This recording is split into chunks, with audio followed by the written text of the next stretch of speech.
Hello again, everybody. I'm back. I had some technical difficulties. I recently reformatted my computer, so everything's been a little bit changed, and I guess I haven't done a live since I've done that. So I had some weird feedback going on, so I'm going to try this again.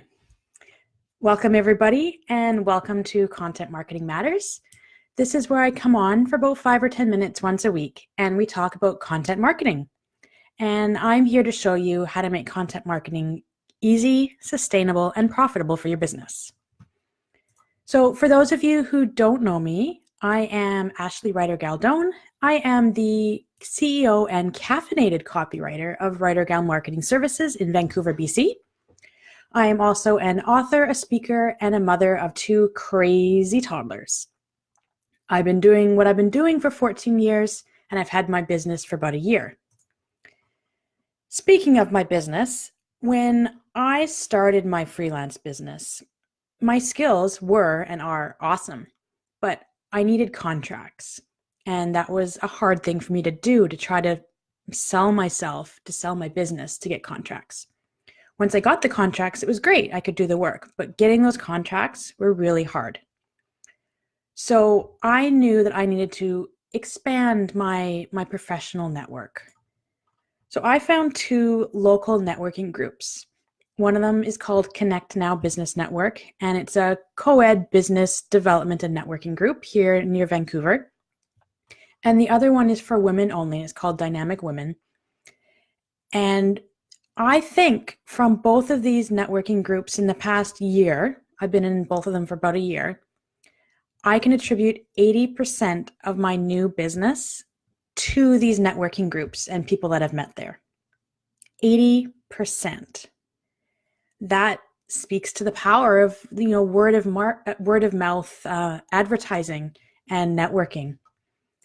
So based on everything that I've learned in the past year, I wanted to share 5 ways that you can make networking less scary if it scares you, and how to make it effective so you can use it to grow your business or grow yourself.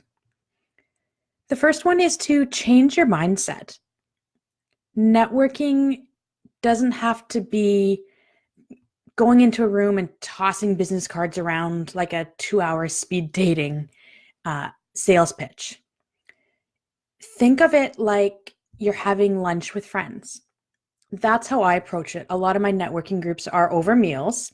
I like to eat. I've got to eat.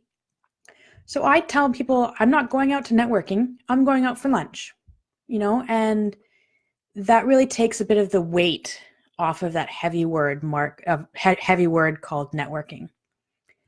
And it allows me to be myself, which is tip number 2. Be yourself. When people want to buy from your business, they need 3 things: know, like, and trust. They need to know you exist by showing up at those networking groups, by having a website, by having an online presence. They need to like you. They need to like you as a person. They need to like you as your business, as your brand. And they need to trust you. They need to know that you know your stuff and that you're going to deliver what you promised.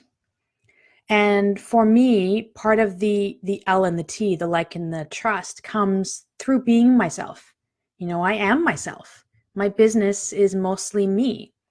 So it's important for me to share who I am with people in a genuine way. So be yourself when you network. The other thing to consider is networking is a 2-way street. It's not what your networking group can do for you, but also what you can do for your networking group. When I started going to networking, I went and I'm scoping out every single person in the room. How can I sell to this person? What does this person need from me today? When I changed that and looked at how can this person help me, the doors that have opened up this past year for me have been incredible. I network with a lot of coaches and trainers, and I've been able to take their courses, to refer their courses and their products and services. And by doing this, they also get to know me, who I am as a mother, who I am as a business owner. And they're starting to send me referrals now as well. So it is a 2-way street. You give a little, you take a little. The third tip is be on the lookout for collaboration opportunities. When you change your mindset again from competition to collaboration, things just it changes, it's more, I find it's more relaxing. I've been able to collaborate on various projects with many different people this past year, and I've got more planned for this year. And we work together. We all use our strengths to put together one amazing product for a client or what have you. So look for collaborations. Don't just look for who are you competing against, because you shouldn't be competing against anybody. Nobody is you. Nobody offers exactly what you offer. And tip number 5 is networking. You need to play the long game. I've been in both of these networking groups for almost a year now.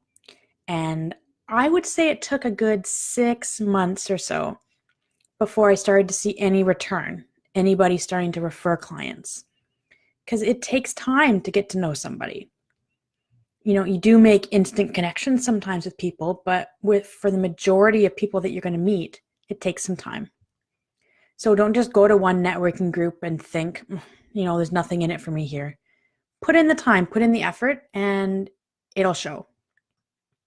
So by doing all of these, I've been able to have 80% of my new business come from referrals and networking that started from relationships that I built in these networking groups. And that's pretty darn awesome, if I do say so myself. I'm very proud of that fact, and it all goes back to mindset and your goals for networking. Change your mindset is not networking. It's going out for lunch with friends. Look for collaboration, not competition. And ultimately, the whole message is be yourself. And the business and relationships and friends. I've made friends now from people I've met networking, not just business contacts, friends, which is amazing for someone who's a solopreneur who sits at her desk all day or taking care of her kids. So I made a lot of new friends this past year, and I'm so grateful for that because I've followed these five tips. So next week, I should be back live in my office again. I don't think I have any meetings booked next week. And I'm going to talk a little bit about why it's important to delegate and outsource certain parts of your business and how that helps your mental health, your productivity. And I also, while I have everybody's attention, wanted to talk about a special event that I'm involved in on March 7th. One of the networks that I mentioned I was part of is the Connect Now Business Network. And they are hosting an event on March 7th, 2019, out in Abbotsford, BC. And they've put together 4 amazing women who are going to talk about various aspects of your online business strategy. So the event is called the Complete Online Business Strategy, and it's an event to celebrate International Women's Day. And I just happened to be one of the speakers on the roster that night. And I am very excited that I will be sharing about content marketing and how you can reach more people with less effort. That's the ultimate goal. We're all busy people. We want to be able to get the biggest bang for our buck for content marketing. So if you are interested in coming to that event, if you're local here in the Vancouver, Fraser Valley area, send me a message. I can send you more details. I'll also put the link to the Facebook event in the comments above after the video. And if you do come by my booth and let me know you saw this video, and I'll see if I have something special I can give you from under the table. But anyways, thank you everyone for joining me today. And I'll be back next week where we're going to talk about delegation and outsourcing and why it's important. Enjoy the rest of your weekend. I think here we're expecting a couple more days of snow. I thought it was over, but apparently it's not. So I'm going to go bundle up and make sure I've got some salt for the sidewalk out front. So enjoy your weekend. Stay dry, stay warm, stay cool wherever you are. And we'll see you all next week. Bye for now.